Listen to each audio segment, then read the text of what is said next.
Hi, everyone, and welcome to today's event, co-hosted by Templeton World Charity Foundation and the Interdevelopmental Goals Initiative with Escarret Foundation, the greatest accelerator for reaching the Sustainable Development Goals. My name is Rena Nine, and on behalf of our hosts, it's my pleasure to moderate this conversation.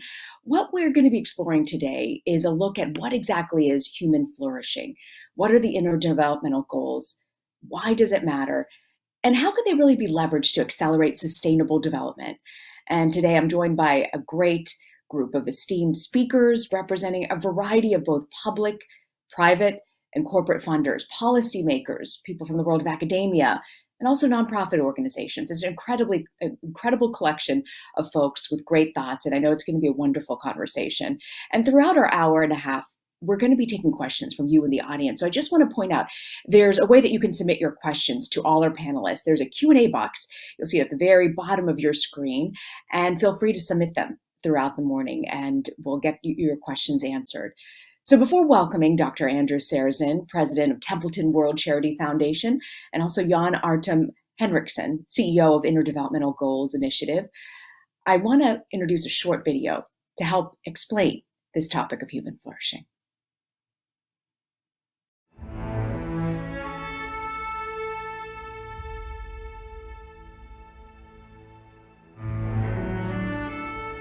The topic of flourishing really, in my mind, is the most important question facing humanity today. There's no one around the world who hasn't asked themselves in the past year, how can I flourish? How can I ensure the flourishing of my family members? And those are the questions really at the base of what it means to be alive that we are probing.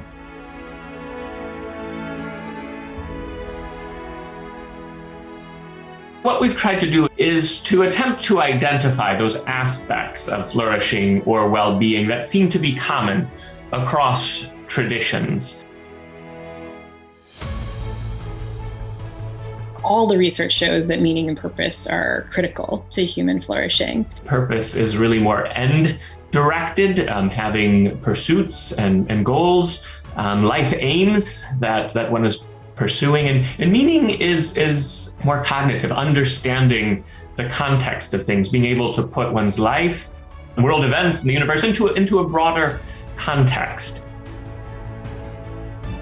Aristotle used the word character to describe a life well lived, a life that's good for you and good for other people.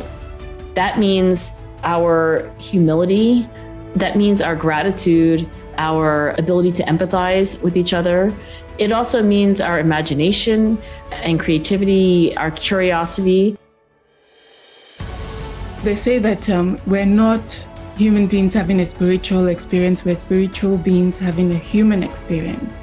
It does not translate into a belief in God, but something that will take us to 40,000 feet, that will give us the perspective of the cosmos, whether it's traditionally religious or more spiritual or simply philosophical, as long as it's really expressed in wisdom and practiced, will give us that benefit. Happy people spend more of their time with friends and family members. They prioritize time with friends and family members. They're just physically around other people more often. People often say listening is a key component of happiness. Music teaches you how to listen harder than you play, because most of the time your experience is listening. Listening can unlock the key to understanding. I think a flourishing life is not always a uniformly happy life. One recipe for a flourishing life involves coming up with strategies that you can use to navigate negative emotions. But knowing what to do is really a first step. I'm convinced that studying the science of flourishing can really help us in our own daily lives flourish better. There's something special about our place and our purpose on this planet. What is it? How do we make it better? How do we secure that for others? Flourishing entails being comfortable with our own smallness, but nonetheless our own power at the same time.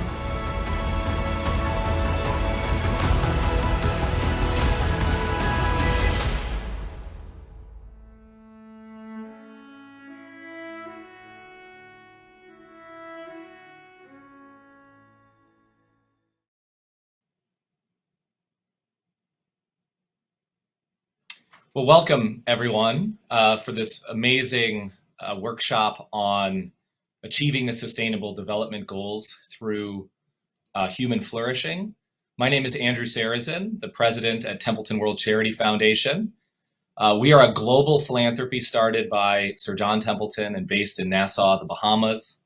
We have over 200 projects in 50 countries, and our mission is to discover, develop, and launch innovations to promote human flourishing.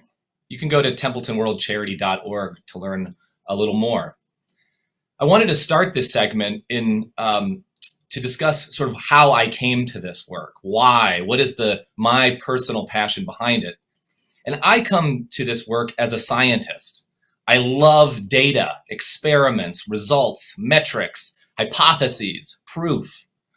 I'm trained as a biomedical scientist in infectious disease, first working on new malaria medicines and vaccines.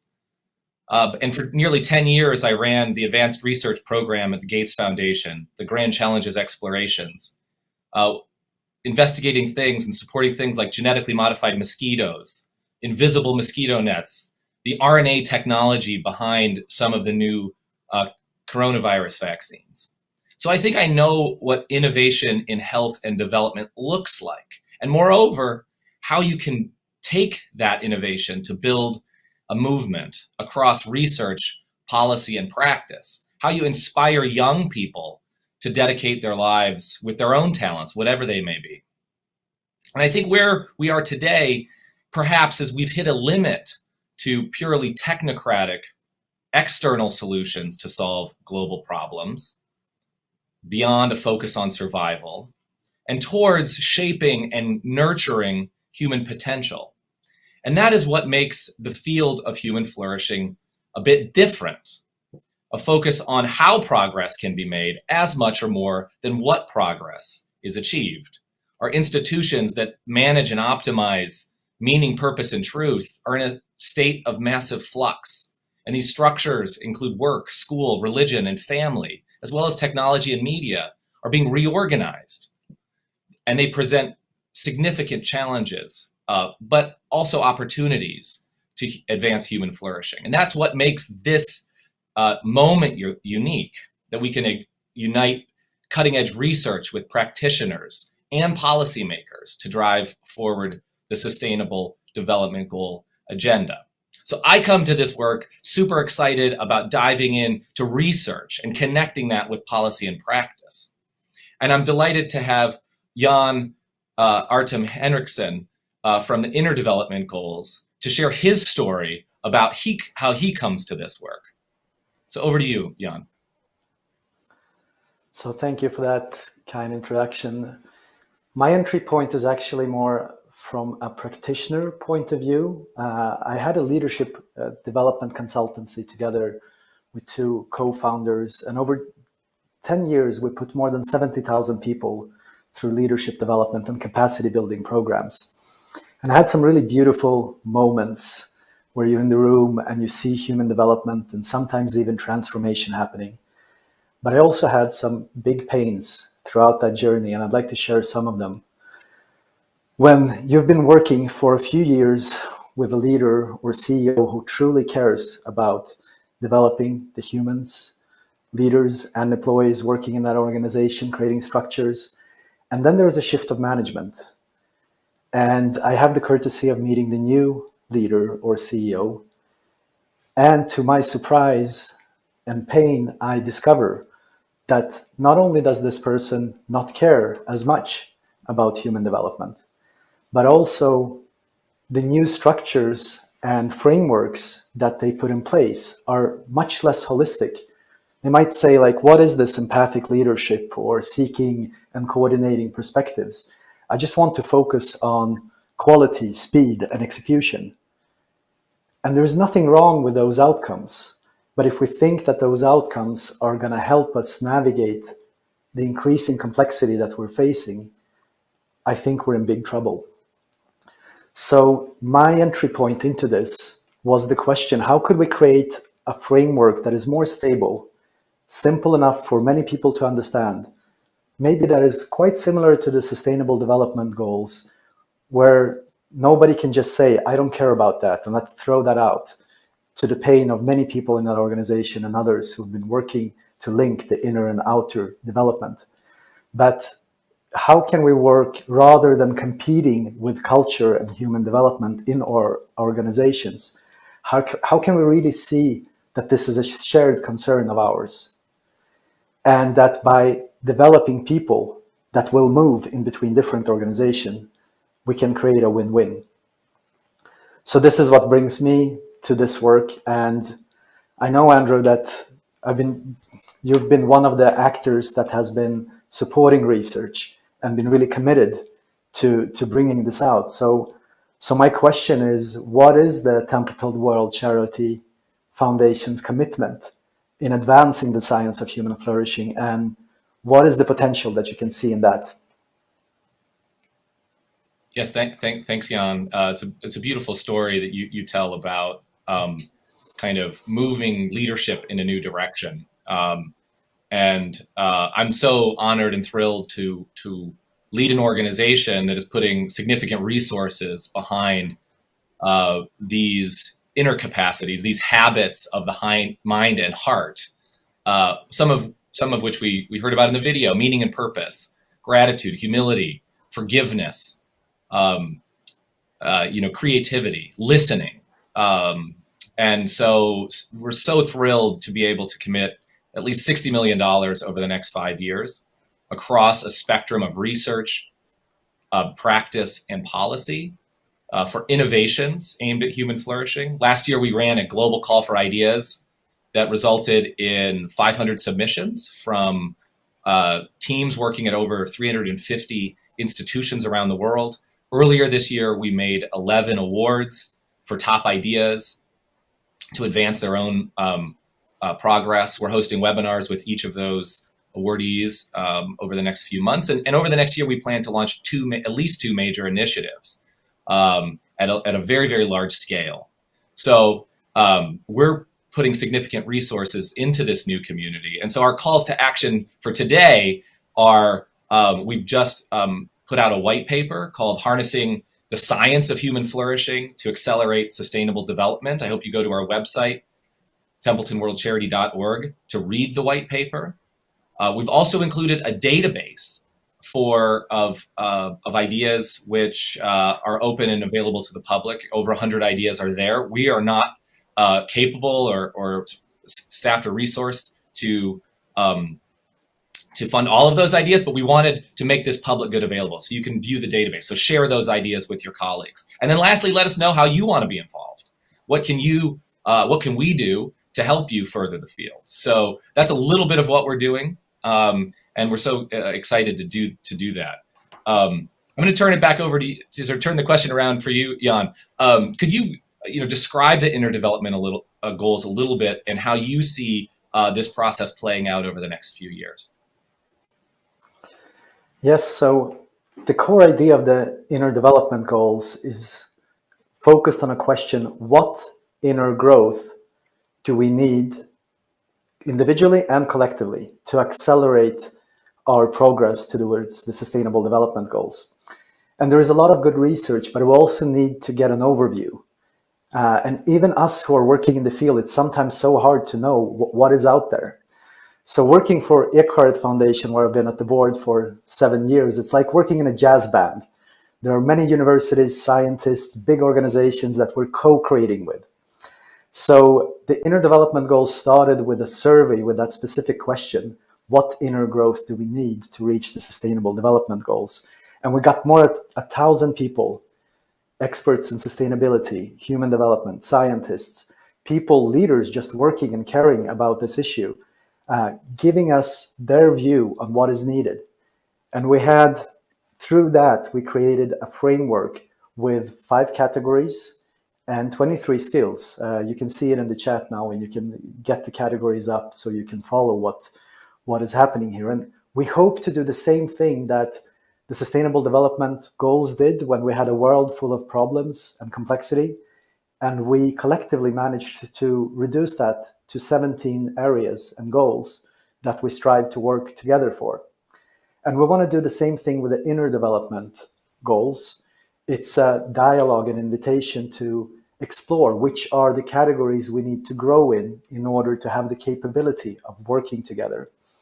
And we co-founded this together with 29K and the new division. And actually, Jakob Trollbeck created the logotype and the system of beautiful colors and symbols that we now recognize as the Sustainable Development Goals. So the same people have worked at helping us create the logo of the inner development goals, and now we, as we go ahead, are creating a system around the inner growth.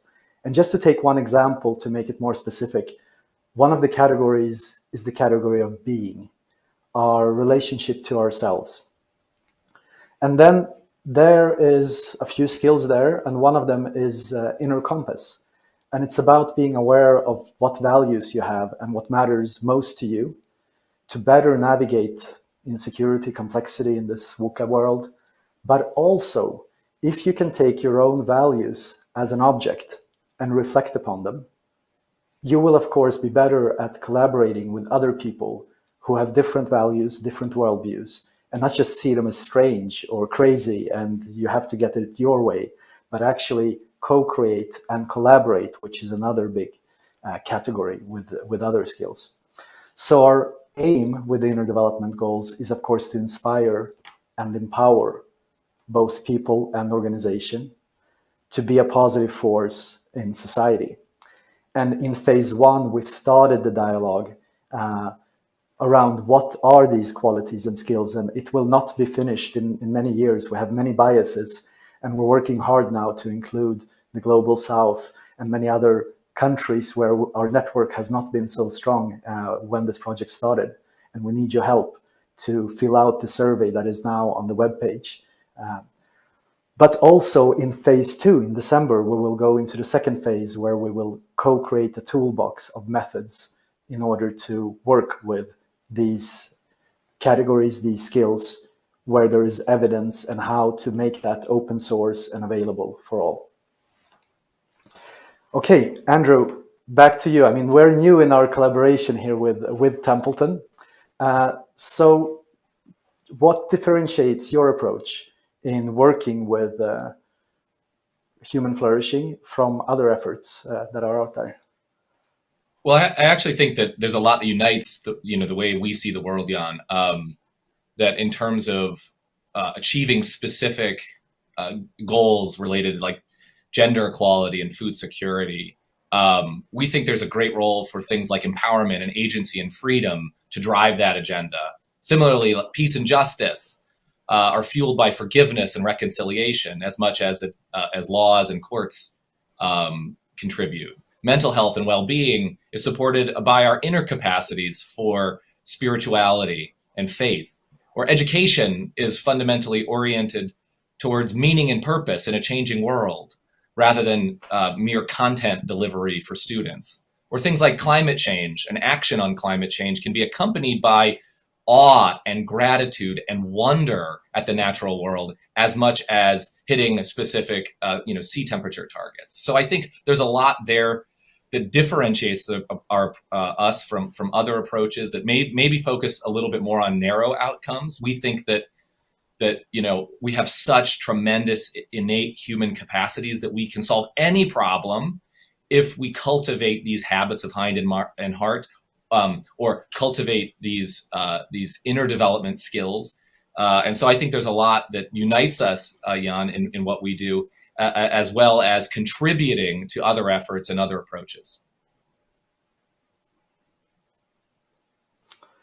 So what I hear, Andrew, also is there's this beautiful integration happening here between classically right wing issues like character building has historically been a right question, and left has been more focusing, let's transform the society, and it's coming together. We say we need both. We need this skills, we need this capabilities to actually evolve and transform our society together. Yes, that's right. I think there's a sort of apolitical nature to this in a way that I think that's quite radical, in the sense that sort of uniting both social change and progress, as well as sort of reimagining traditional ancient wisdom that comes through us from Aristotle or some musical traditions or religious traditions, and that kind of union between different kinds of concerns, I think, is quite powerful. Yeah, and I'm really looking forward towards the panel where we also, or both panels, where we have this pluralism of different views and perspectives and organizations getting more and more heavily involved in these issues. So great. I think we're going to turn it back to Rena. And thank you, Jan, for joining me today. And looking forward to hearing your questions from the audience on the chat and seeing, just how this sort of paradigm shift that Jan and I are talking about talking between us unfolds over time. Thanks for having me. Jan, I want to thank you both very, very much. I loved what you guys said about creating this framework that's easy to understand and moving leadership to a new direction. It's a great transition for us for our next panel, looking at human flourishing and moving leadership into that new direction with these personal skills. I want to thank you guys. Our first panel, we're going to be discussing how character-based strengths can accelerate reaching the Sustainable Development Goals.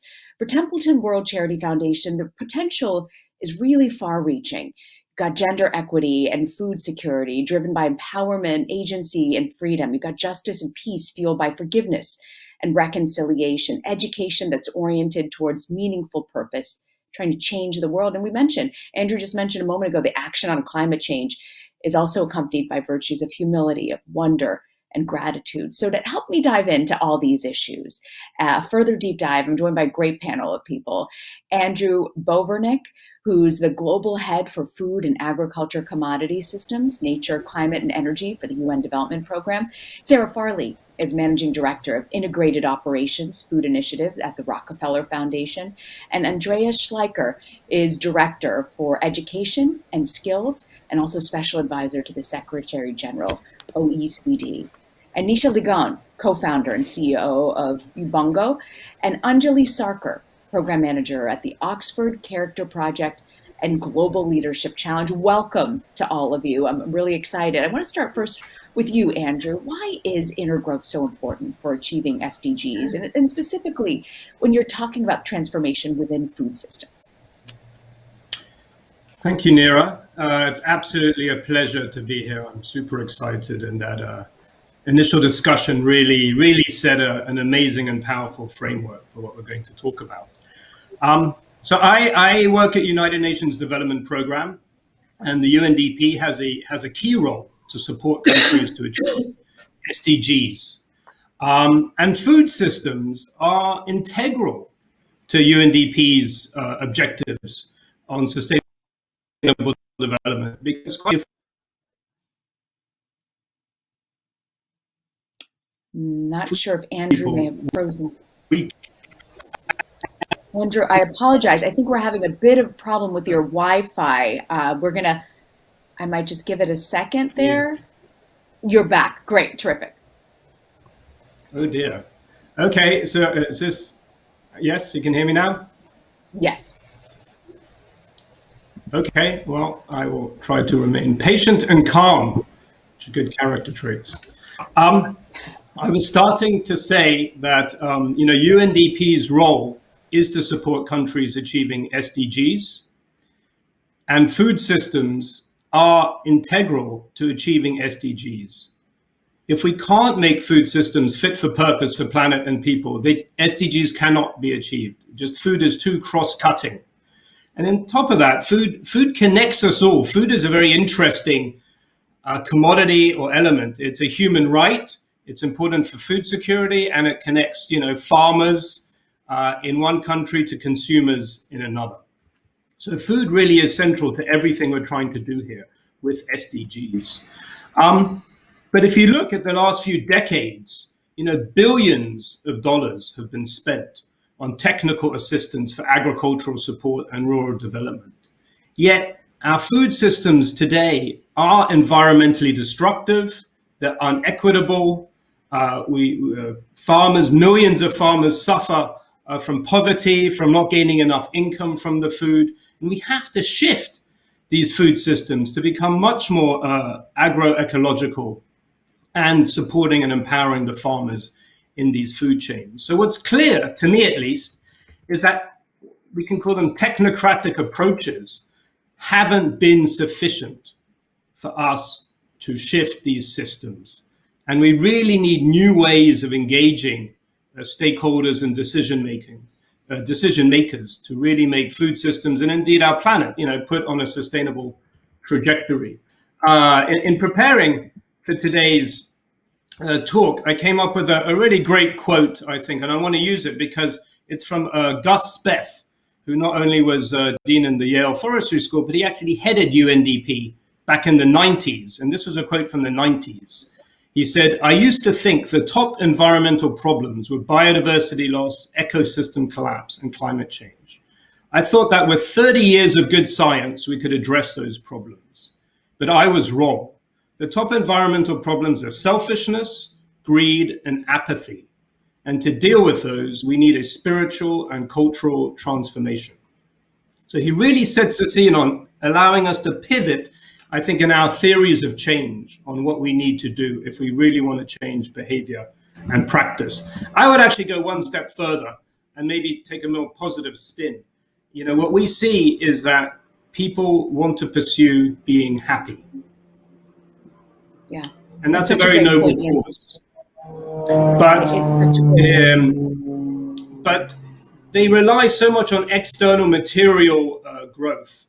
So what we really need to do is start helping people bring in character development and inner growth. And we believe that is going to change the way people behave with regard to food systems. Do I have a few more minutes? I want to also, I apologize for cutting you off. I do want to also turn to Sarah to get her view. Sarah, do you think that these interdevelopmental goals can be a bridge to cultivating system changes? What do you think is maybe standing in the way of making that happen? Absolutely. They're essential. And I think as Andrew was setting up, the stakes are so high in the food system environmentally, in terms of human rights, in terms of nutrition. So we need everything working in the same direction, and that's equal parts inner and external.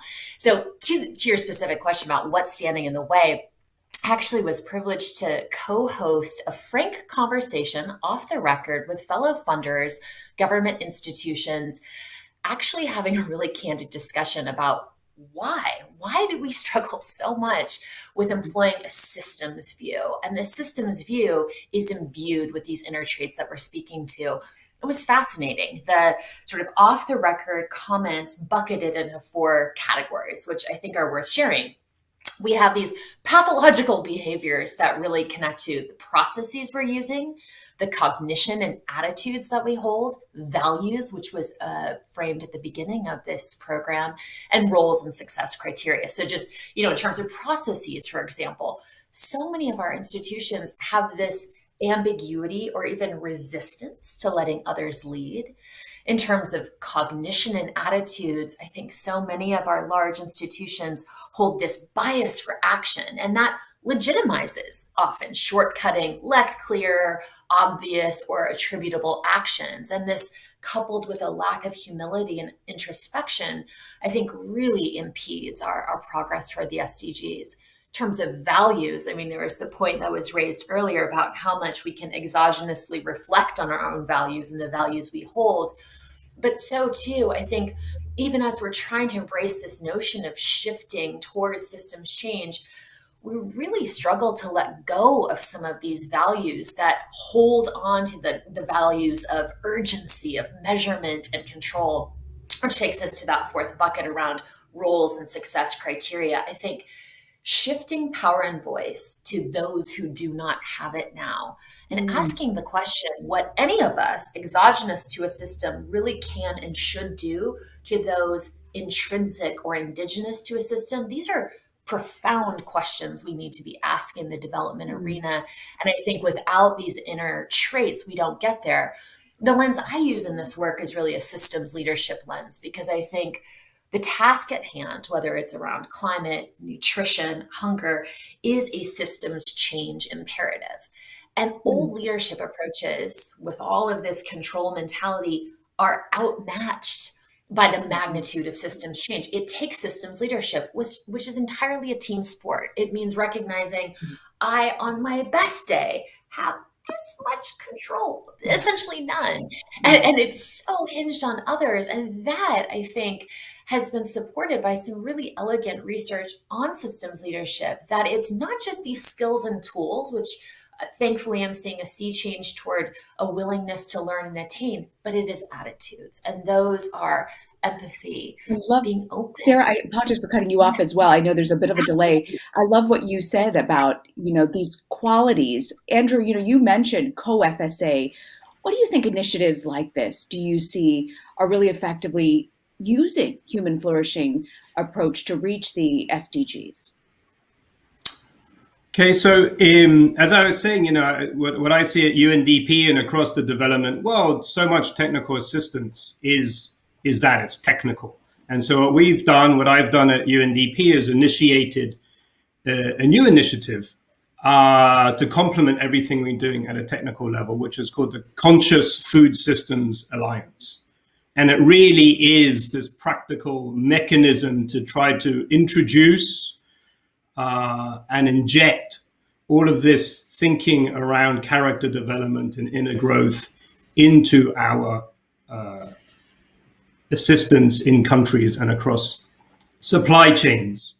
And it's to try to bring deep listening, compassion, mindfulness, consciousness, whatever we want to call it, to ourselves and to those working in the food space, and then eventually to the decision makers, to policymakers in government, to farmers, to the companies sourcing the products across the supply chain. So we're very excited about this. And, we're at the beginning of our journey. It's growing. We're bringing on practitioners, consciousness or character experts, and we will be bringing this to Africa and Latin America and Asia. And my hope is this is really a new form of working with these countries. Yes, you're absolutely right. We've had a chance now with you two to be able to, Andrew and Sarah, talk about food. I want to turn and shift over now and bring in Andres and Nisha. I want to get your thoughts on how character-based strengths can be used in policy design within the educational context. Andres, I'd like to start with you. Looking at the education system, what potential do character-based strengths have to impact learning and development? And what role do you think policy plays in all of this? Rena, I think actually the pandemic has brought that out really clearly. If you knew how to learn, if you had that resilience and character strengths, if you were embedded in a good network of strong social relations, you actually could continue learning when even schools were closed. But if you used to be spoon-fed by your teacher with little chunks of knowledge, you were on your own, you really were left behind when the school closures happened. And, the future is going to always surprise us. We see that growing disconnect between the infinite growth imperative and the finite resources of our planet, between the financial economy, the real economy, between the wealthy and the poor, between our concept of gross domestic product and the well-being of people, between technology and the social needs. And I don't want to hold education responsible for all of this, but we just shouldn't underestimate the impact of the values, the attitudes, the skills, the knowledge of people on this world around us. Culture is not just inherited. Culture is always created by who we are, what we do. And this is actually where the SDGs really come in. They are sort of the shared vision of humanity. Now, the missing piece of this globalization puzzle. And the extent to which they become reality, I think, is going to depend a lot on what happens. I think it's going to be classrooms. And there's, more to that. The kind of things that are easy to teach and maybe test these days are exactly those things that are now also easy to digitize, to automate. Now, we know how to educate, second-class robots, people who are very good at repeating what we told them. But, in this age of artificial intelligence, we need to ask ourselves much harder what makes us human. And I think this is where this idea of human flourishing will help us to become the best versions of ourselves, as individuals and societies. So again, education is no longer just about teaching people something. It is really, as you've said earlier, about developing a reliable compass and the tools to navigate with confidence through the world in which we live. Success in education now is about, building curiosity, opening minds. It's about compassion, opening hearts. It's about courage, being able to mobilize your cognitive, social, emotional resources. And I think they're also going to be the best weapons against the biggest threats in our times. If you I think love ignorance, that, Andres.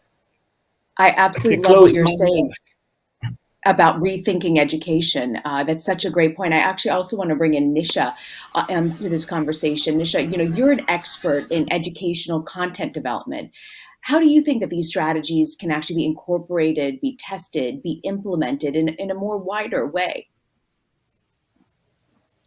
Yeah, it's a great question. I mean, I agree so much with everything that Andreas has said, but as anyone who's worked in the education sector knows, it can take a really long time to change curriculum and systems. And even that's just the first step to say, yes, we're teaching compassion or we're teaching collaboration. It's a lot more than just writing it down on a curriculum. It's something we want to teach. How do we teach this? How do we make it resonate? And how do we take that learning and turn it into practice for kids? So what do we're in a kind of unique position in that we're outside of the formal education system. We create edutainment for kids and we're informal learning outside of school. So we create radio programs, TV shows, apps, online content.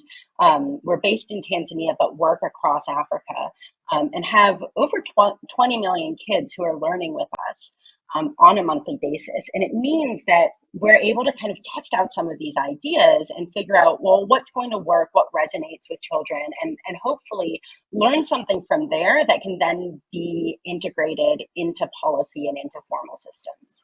And the whole idea of the inner development goals is actually pretty new to me, but it was fascinating when I started looking at them, that it really mirrors kind of the journey that our popular animated TV show Ubongo Kids has gone through. We're very child-led and we always work with kids to develop what is it we're going to teach, what are our stories, and how are we going to teach them through these cartoons.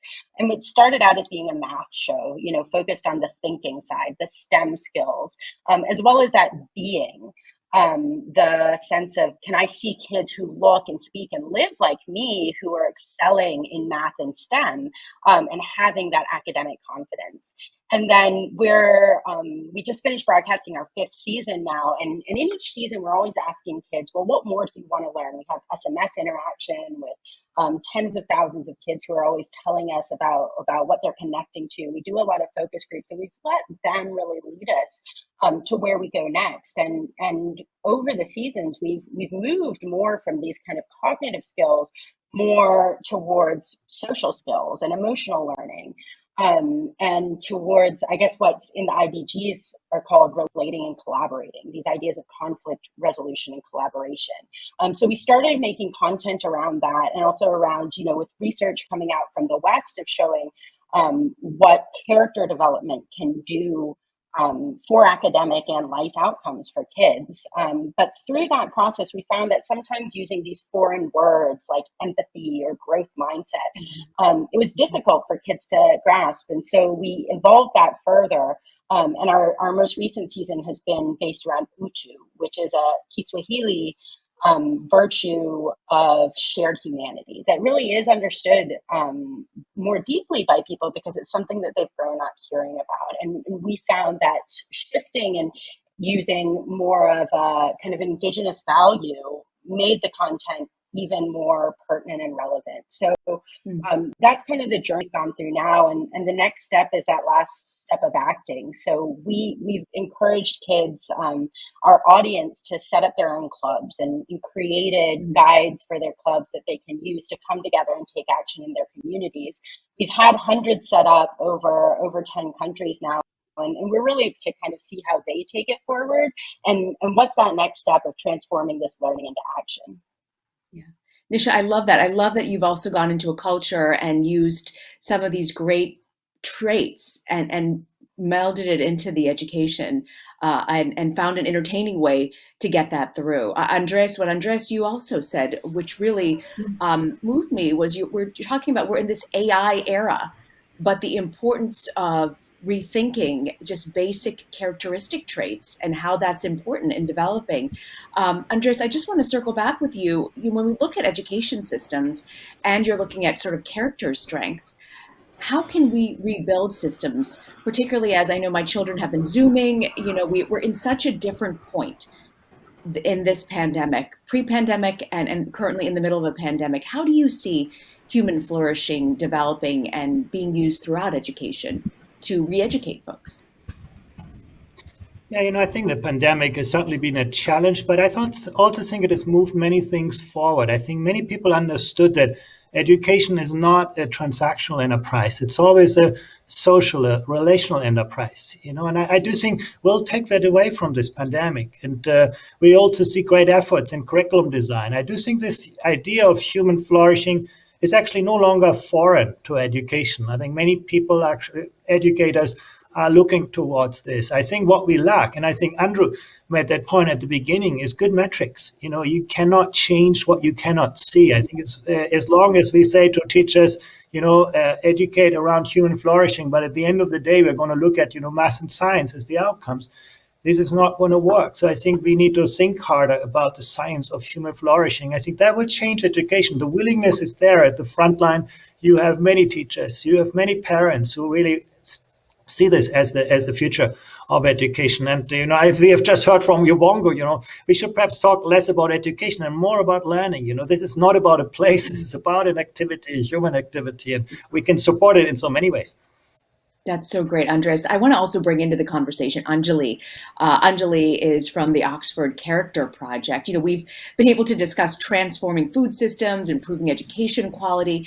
But Anjali, from your perspective, how can individuals contribute to see these goals? Can you maybe dive deeper into the components of human flourishing? And can you maybe tell us a little bit about why you think they have the potential to accelerate attainment of SDGs? Sure. So any sustainable development goal, that's essentially our generation's big ambitious vision for the world. In our experience, when we work with individuals, both within and outside Oxford, people are more likely to take action when these inspiring visions are brought down to their level, when they feel ownership towards these challenges at hand. So if someone thinks that, this is a very big global problem and the responsibility is divided by 7 billion people, then there's no next step. You do nothing. But when people can feel the ownership, when people can feel that they can do something, then they actually feel more motivated to do something. That's why we are telling our students, these are global problems, but think about local solutions. Think about whatever you can do in your capacity to bring change. And we think that the gap between vision and action is really this character strength. So we talk about humility, we talk about hope, courage, gratitude, and curiosity. So when you are developing this kind of character strengths, these virtues actually enable people to see possibilities that they haven't seen before. So then they actually start seeing things differently and behaving differently and take decisions differently.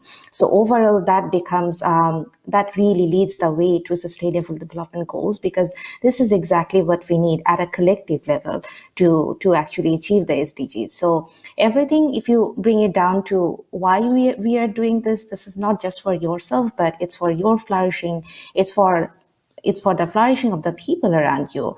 I think then it makes a lot more sense compared to just framing them as global development goals and telling them to do it for the world. Nisha, I want to thank you Anjali, I want to thank you very, very much for that perspective. And you've really been knee-deep studying and researching this. So I'm grateful to have your perspective, Anjali. Thank you very much. We've got some questions I'd love to turn to.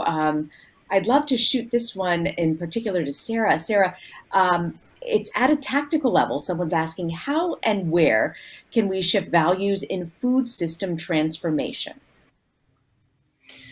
It's such a great question. How and where? I think these spaces like the one Andrew was speaking to, COFSA, that invite us to interrogate our inner development and the psychology, even the spirituality that we're bringing into this work, are incredibly rare, I'll say, and incredibly cherished.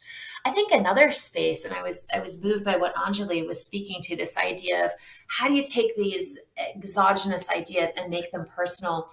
We ran an experimental program of sorts called the Food System Vision Prize that was built around the idea of inviting anyone, anywhere to become protagonists in their own food future.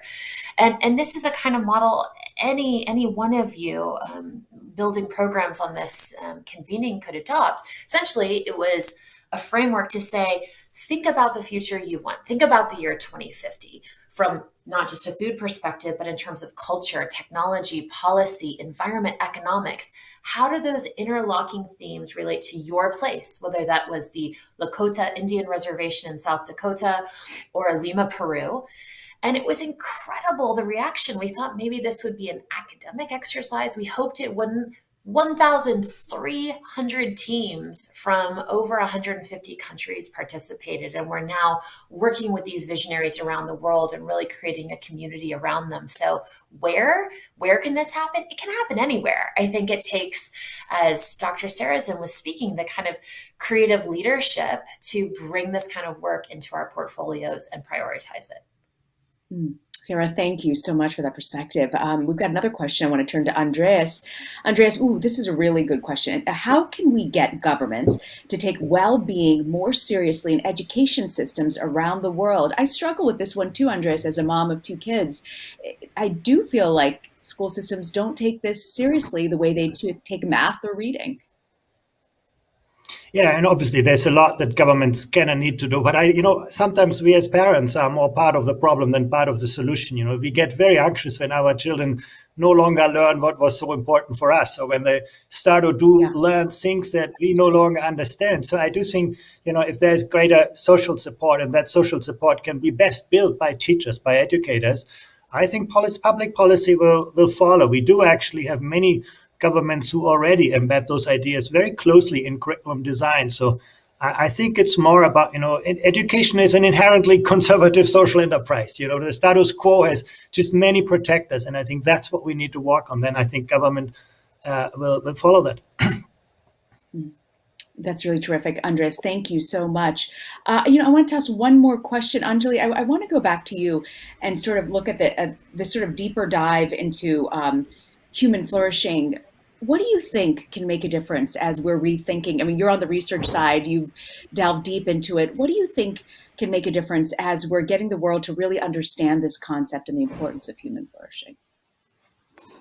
I think the day when flourishing will become mainstream and people can, talk about these problems as my problems, not our problem, not a shared problem, again, divided by 7 billion people, then I think it will make a real difference. So there are lots of different layers to address here. I think it needs to come down to, at the core identity, who you are. What are you trying to do here? And in our work, we try to frame it in the language of gift. So we ask our students, what's your gift? And what's your gift to the world? Think about that, and then look at all the sustainable development goals. Then that will become your goals, not just a global goal to address. No, that's really great. Thank you so much for that. Nisha, I want to ask you, because I'm just so fascinated with how you have taken the components of education to make it entertaining and get that content into the hands of children. What do you find works when you're trying to get these building blocks of human flourishing, create these strong character virtues and finding meaning? What do you think is important from that education standpoint that's critical for achieving your goals of getting human flourishing into the curriculum? Yeah, I think it's kind of counter to the way we try and think of curriculum a lot of times, but the key is probably giving up a lot of control and handing it over to the learners and realizing that this is something that we are going to have to co-create together with them. Instead of us going and defining, well, what is well-being? Who can say what their own well-being is better than an individual? So that's a lesson we're learning. As a producer, you always want everything to be perfect and planned. And yet what we're learning is handing over more of that control and leadership to the kids who help you create content that will resonate more with them. And I think throughout the education system, instead of being afraid that we haven't figured out the exact right approach methodology or assessment for how to teach and measure flourishing or well-being, how about asking learners and working together with them to figure out what does well-being mean to them, what will help them flourish, and make them, participants in that too. And that's how, they're going to develop the skills to be able to flourish in their own lives and create a world where others can flourish too. Thank you so much, Nisha. Andrew, I want to take one last question and toss this to you. It's important, the partners you have, to get this concept up and running and incorporated into the world. I'm just curious, what actors do you think need to be at the table? Who are you bringing together with your initiatives, particularly on food? Thank you. Well, we're starting small and we're growing. We have very big ambitions. So we're starting with, obviously, ourselves at UNDP. UNDP is large enough with all of our country offices, but we're bringing together with us, let's say, experts in the field of character development, inner growth, and consciousness. And we're very much trying to bring on board grassroots organizations. We're very cognizant of not being, let's say, top down, north to south.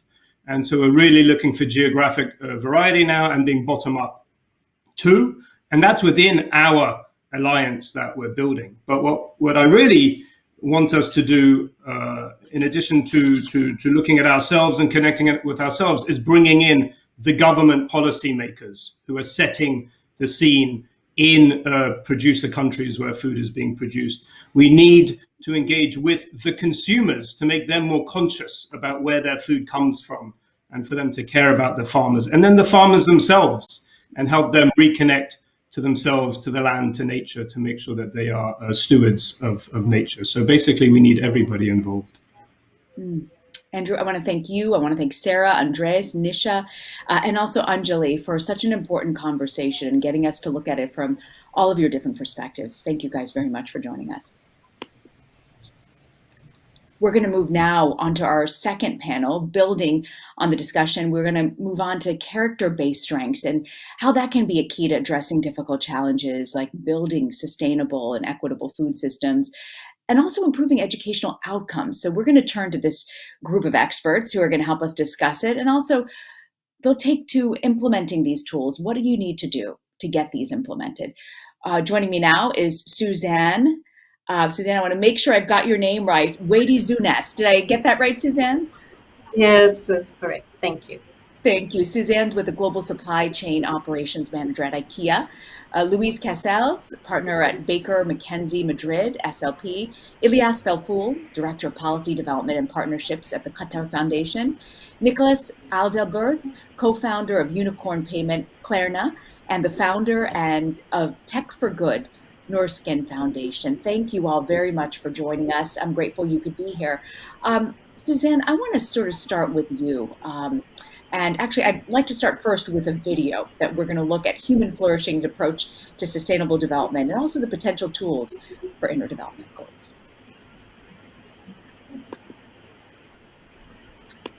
On second thought, Suzanne, why don't we start with you? We're going to move to you first. I want to bring you in to weigh in on this topic.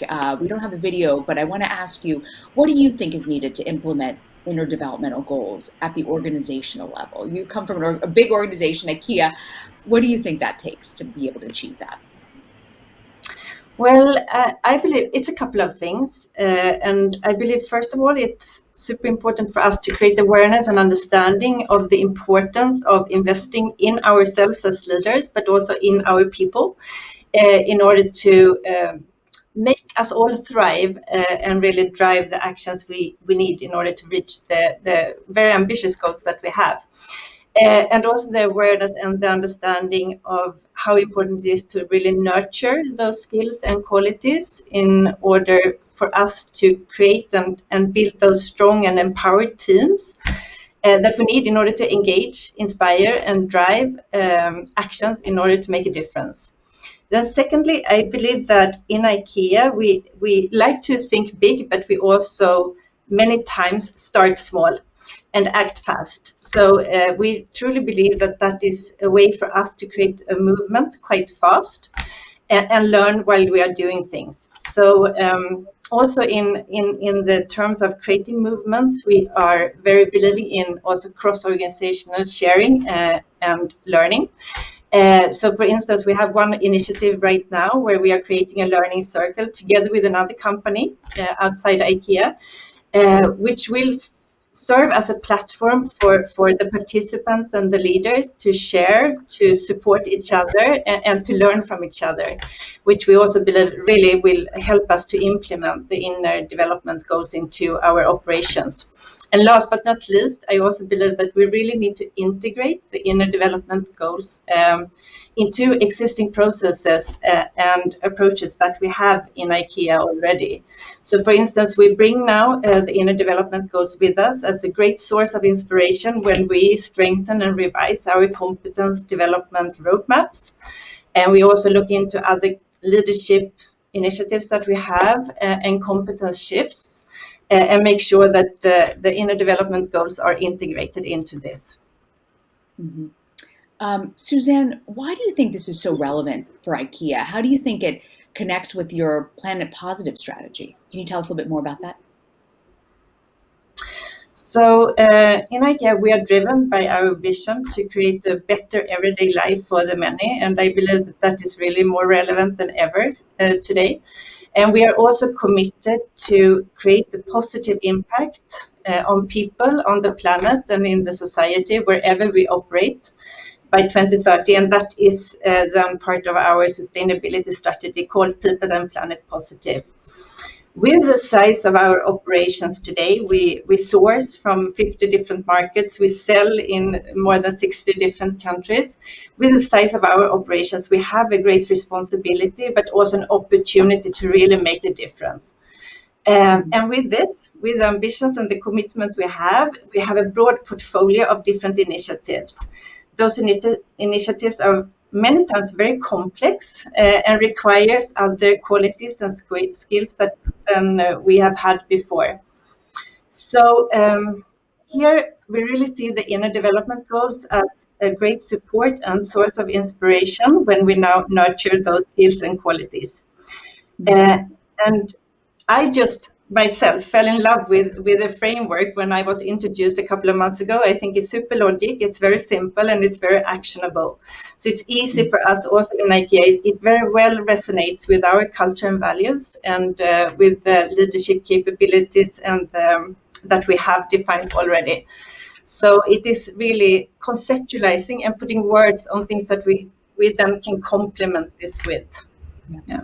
Suzanne, I love what you said about start small, act fast. I want to also turn to Nicholas. Nicholas, in your experience as an entrepreneur, what do you think in your current role leading Norskin Foundation, what drives you to support the implementation of tools like interdevelopmental goals? Right. I guess then I had to tell a few, just 30 seconds about my own personal journey. And that was I started and co-founded Klarna just 2 months into business school. And we were super lucky, turned into a $46 billion company. And I had this belief that it was a one-to-one correlation with money and happiness.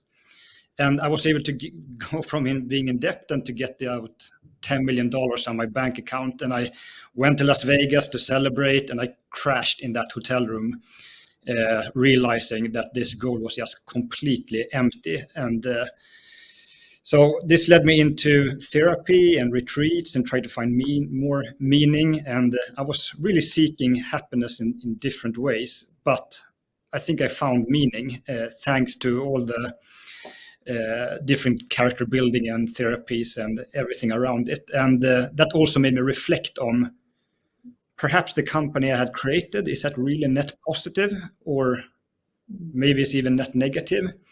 And it made me, after 11 years, quit this company and instead devote my time and money on the Norskin Foundation.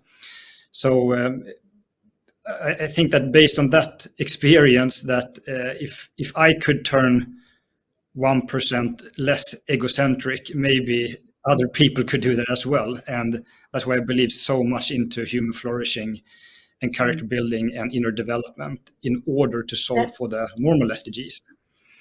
That's such a great story, Nicholas. How do you think that your story, your perspective, you were able to reach this conclusion? How do you get others, this concept to be widely accepted so other people can also share in that understanding? Right. So we're working on a technical solution for a couple of years. It's called 29k.org. So it's an app that anyone can download. And we packed it with science-based evidence interventions that anyone can do around self-compassion or anxiety or whatever. And when you do those interventions in your app, it's then after that as a part of human connection and sharing. And we can see that this has the same effect as a normal therapy session.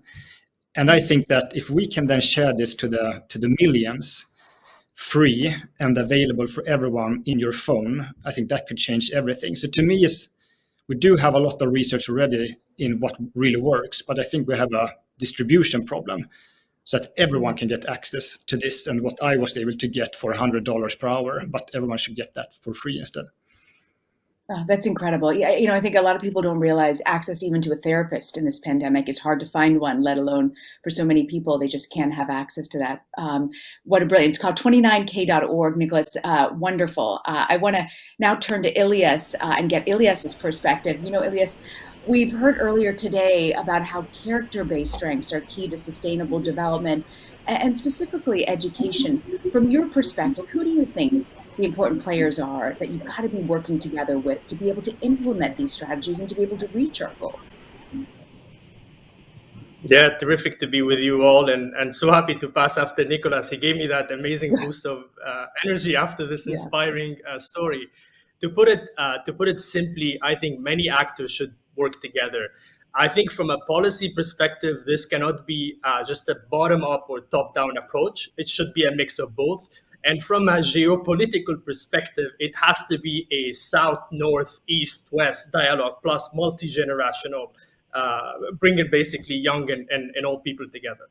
To complement really Andreas and Nisha, I wanna say that the way I look at this issue is like a circle, basically. Everything is interconnected.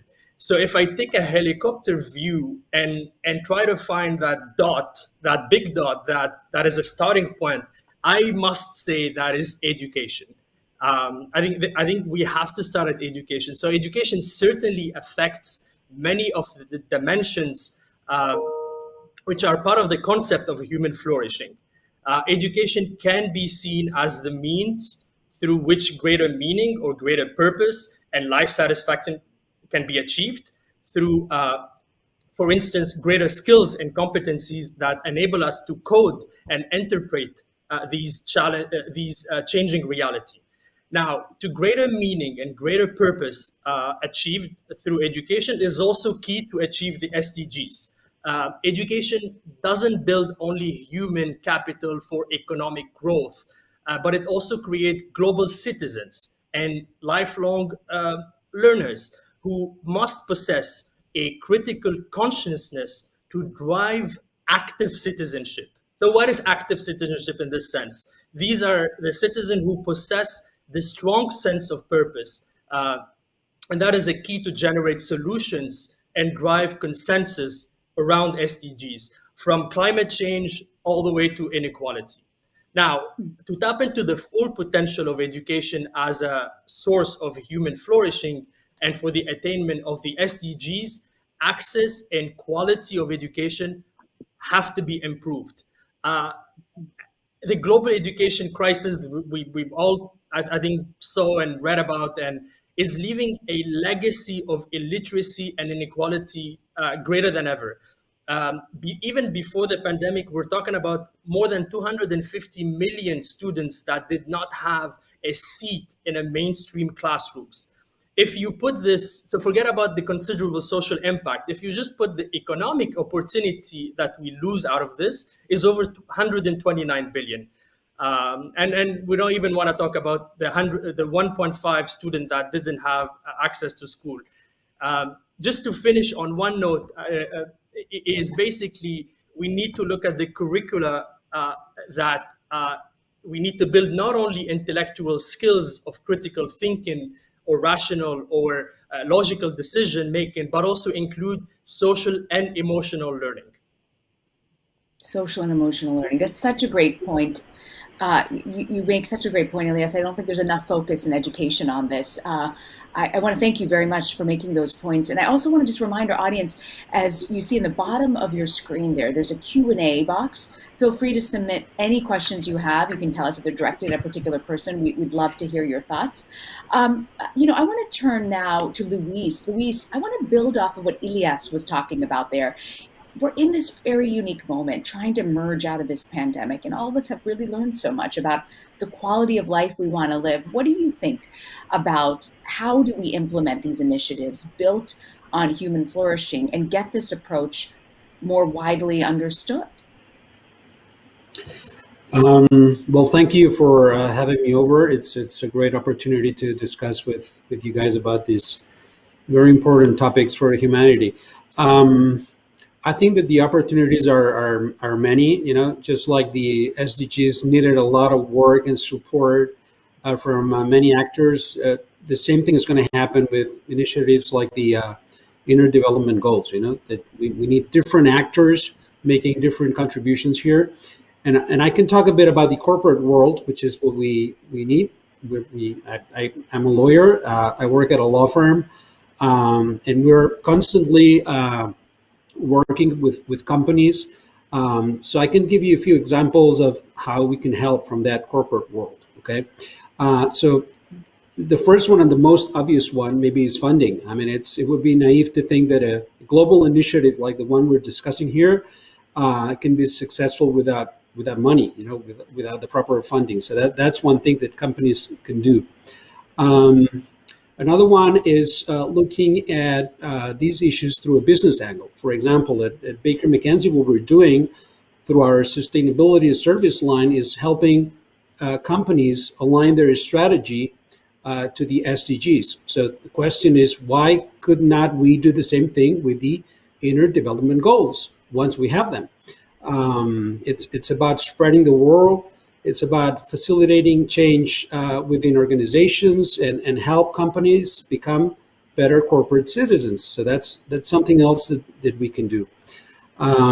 We as lawyers also work very closely with policymakers, try to promote changes in legislation and to facilitate the implementation of initiatives like the IDGs. So that's something else that we can do as companies, multinationals, and service providers. And then we can participate in different initiatives.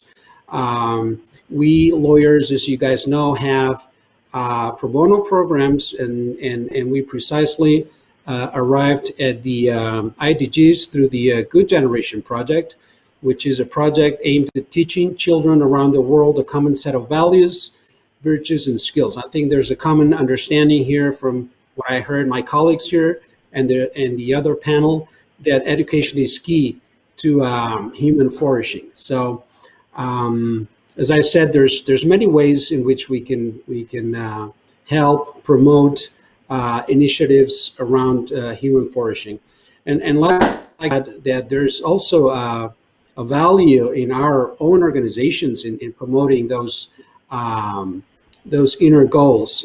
For example, just us as lawyers, we're always continuously negotiating with other human beings on the other side of the table. We need empathy, for example, to make things easier and more reasonable for everybody, and to reach win-win situations. Okay, so I would end up just saying that this is an initiative which is good for everyone, for companies, for the whole ecosystem, but also for companies that get involved. All right. Luis, I want to thank you very much for joining us and for your perspective there. We want to thank the audience. We've got some questions, and I'd love to turn this to Nicholas and Suzanne. Nicholas and Suzanne, how do you navigate the complex systems that human societies and organizations have built in order to create a strong movement? We need to align with their inner motivation and their unconscious driving forces. Nicholas, do you want to start, and then I'll let Suzanne? I would let to have Suzanne go first. Ladies first, right? Then I have some time to think Go ahead, about the Suzanne. appropriate answer. Would that be fine? Yes, of course. Super. No, I think it's a super good question, and of course we are dealing with this every day. So as I said, if we are looking at our sustainability agenda, for instance, where we have a lot of initiatives, I'm working with transport and logistics services. We don't own our vehicles or vessels, but we still have a big agenda, and we are claiming a position in order to go fossil free, for instance, where we need to work together with different partners in the value chain, not only our service providers or our carriers, but others like vehicle producers, like other organizations.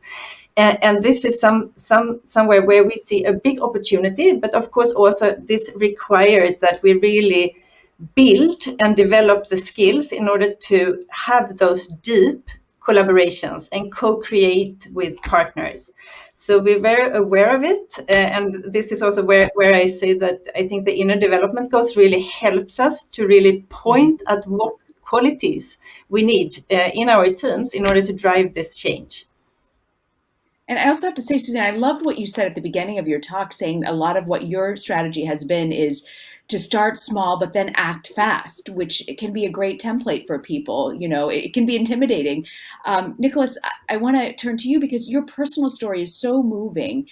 How do you get other companies to realize the value in what you're creating with human flourishing and how it can really affect your bottom line? So often companies look at just their bottom line instead of the human capital they have. Right, this is a very good question. I guess we're trying to get this 29K out to everyone, and especially decision makers, so it is accessible and well packaged for everyone to do. But I think as a whole, our foundation's main goal is to enable impact unicorns. That should be the next thing that society should strive for and put the spotlight on. And I think, at least in Sweden today, companies are still being spotlighted if they reach a certain revenue number or profit number. But if we can change that conversation and narrative to being instead that what company does most good, net positive for people and planet, I think that will change everything. And we see that already now, that there are some changing in attitudes and behaviors, that more and more talent goes into this direction. And this is really what creates status and external validation and so on. And I think if you combine that with also like a track with inner development, then you get real leaders and decision makers for in a more sustainable way, not just what is trendy right here and now. But it is difficult. I know I didn't answer your question right now because I don't probably have a good answer on it. No, it's a great point though, but I think so often people focus on what's trendy and what's now, as you mentioned, and I just feel like if ever there's a moment, it's remarkable we're having this conversation now about human flourishing, because I don't know anybody who's gone through this pandemic and hadn't started off one way, and there's been transformation, and it's just a matter of us getting to that next level and continuing that progress. Ilyas, I want to ask you, coming from the Qatar Foundation, how do you get movement beyond foundation and NGOs and other places where this concept of human flourishing is developing? How do you get it to a wider audience, to where it isn't just sort of just a thought that's trickling right now in the atmosphere, that it's more part of the public consciousness?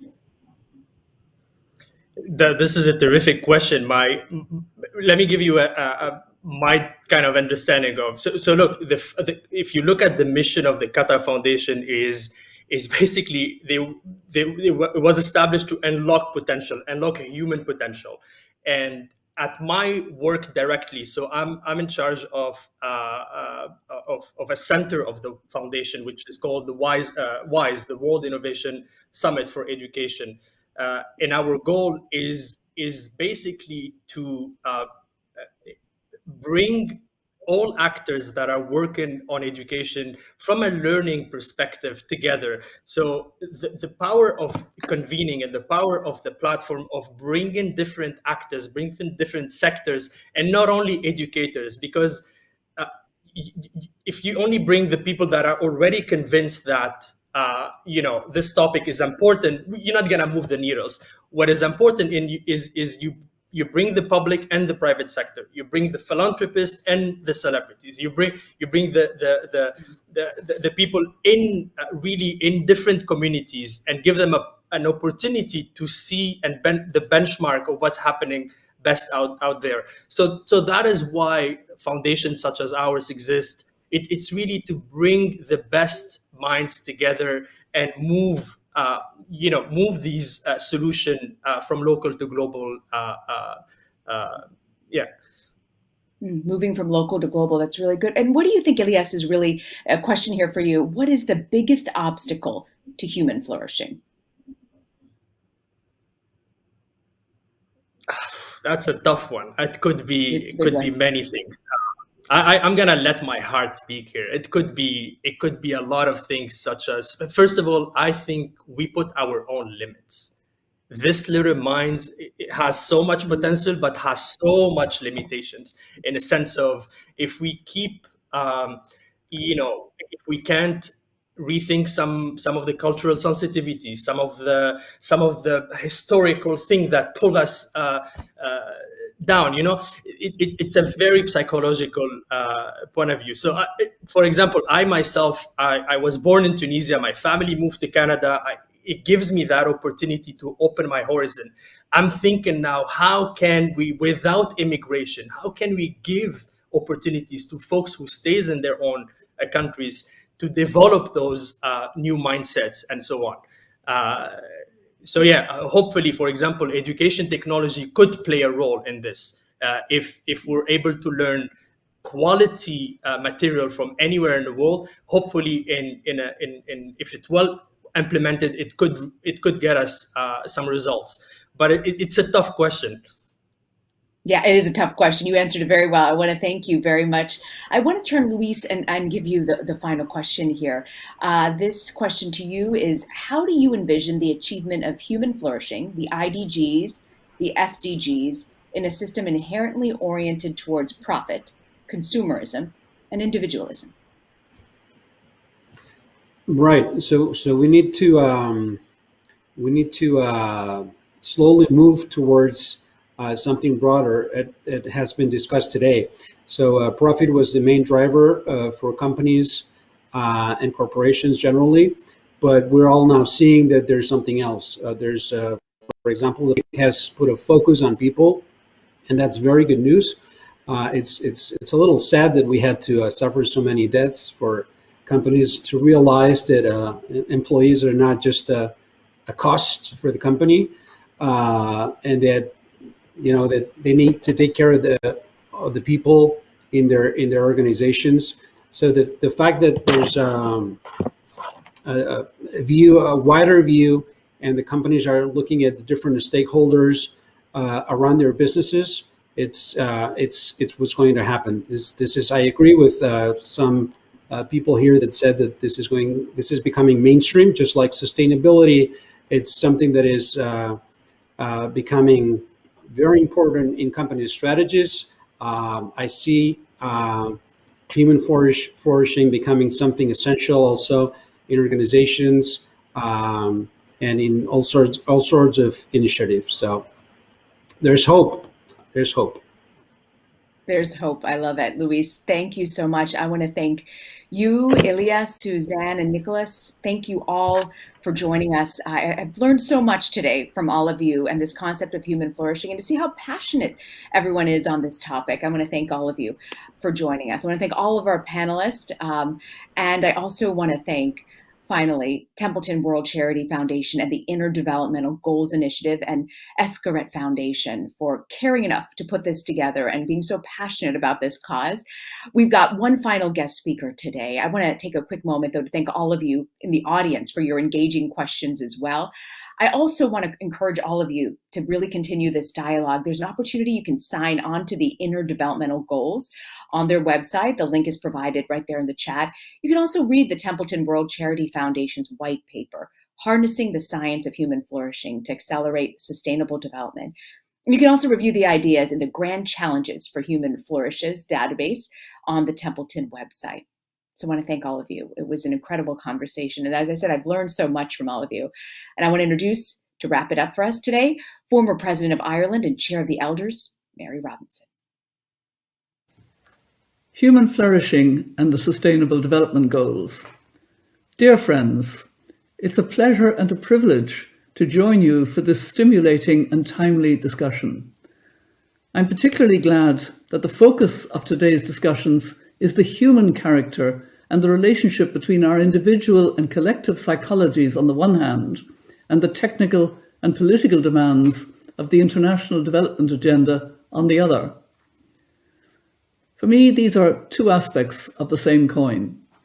The Sustainable Development Goals, adopted by the member states of the United Nations in 2015, in conjunction with the Paris Agreement on climate change, are intensely human and humane documents.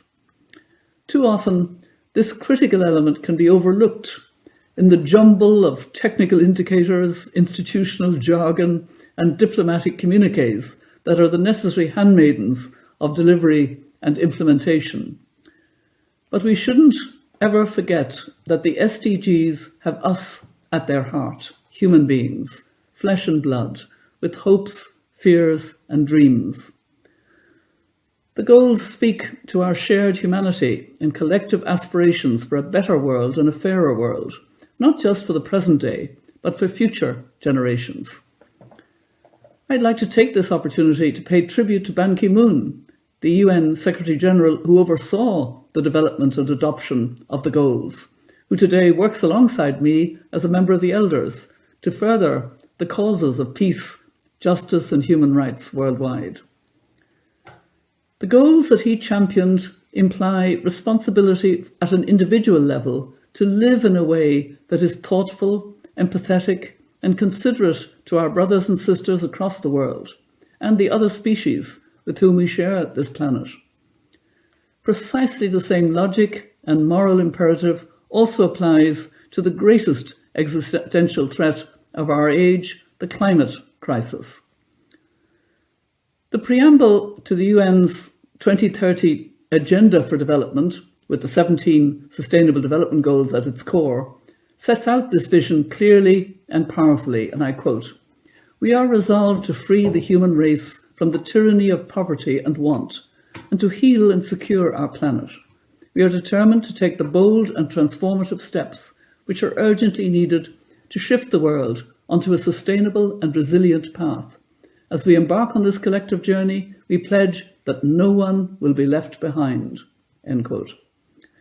This mantra of no one left behind resonates even more strongly and poignantly when we consider everything that humanity has endured during the last 18 months of the COVID-19 pandemic.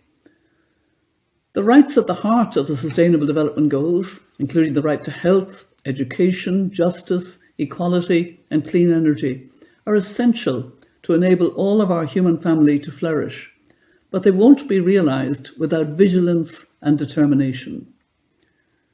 COVID-19 has shone a harsh light on existing inequalities and in many cases exacerbated the damage wrought to the social fabric and the life chances and health of the most vulnerable in our societies, including women and children. I'm particularly concerned about the gendered aspect to the climate's impacts. The disproportionate health and economic burden borne by women, many of whom were already in precarious situations before COVID-19. Over my years in public life, I've met many inspirational women and girls living in the most desperate of circumstances, victims of war and sexual violence in the Great Lakes region of Africa, schoolgirls who had managed to escape child marriage in India, and mothers living as refugees in Italy after surviving a perilous Mediterranean sea crossing, to give just a few examples. Their principled resilience at a very young age is an example to us all, especially when women's rights are under such renewed threats across the world, from Kabul in Afghanistan to Houston in Texas. All of these women shared remarkable resilience and determination to protect their families and immense talents in the face of hardship. They have exactly the same right to flourish as you and I. Yet, too often, They are denied this by an economic, social, and political system that is weighted against them and perpetuates the privilege of wealthy elites. The SDGs exist precisely to uphold and strengthen the rights of the most vulnerable. For leaders and policymakers, the responsibility is clear. Prioritize resources and define frameworks and processes across government to implement the goals. But those of us in civil society, especially in the prosperous nations of the global north, have an equally important responsibility to shine a spotlight on abuses, to support grassroots activists in their local and national endeavours, to amplify their voices and identify practical steps to deliver tangible change. We have to internalise the political aspirations of the goals and transmute them into our own patterns of thought, behaviour and interaction. We need to champion the virtues of solidarity, compassion and forgiveness in the face of human misery and desperation, always adhering to the principles of shared humanity so wonderfully captured in the African concept of Ubuntu, which roughly translates as, I am because you are. Without this commitment, not only will the poor and the marginalised be denied their opportunity to flourish, but our own moral integrity will wither, and our ability to help our own families and communities flourish will be compromised. One way we can reach our goals is by drawing on the wisdom and experience of those who have either gone before us or stand alongside us today. For me, these include inspirational men like Nelson Mandela and Kofi Annan, both of whom I had the great privilege of working with in my UN career and at the Elders, and courageous contemporary young female activists, including Greta Thunberg, Vanessa Nakate, and Shea Bastida. And in preparing these remarks, I was reminded of the words of the pioneering British feminist and environmentalist Barbara Ward. In the early 1970s, she wrote a prophetic book, Only One World, which included the following lines that applied just as much half a century later. The careful husbandry of the earth is sine qua non for the survival of the human species and for the creation of decent ways of life for all the people of the world. All of us have a duty to create these decent ways of life so all the peoples of the world can flourish to the fullest extent. Events like this and the works of organisations like the Templeton World Charity Foundation and the Accelerator Foundation play a crucial role in developing our understanding of these multifaceted challenges. And I wish you all every success in your valuable work in the months and years ahead. Thank you.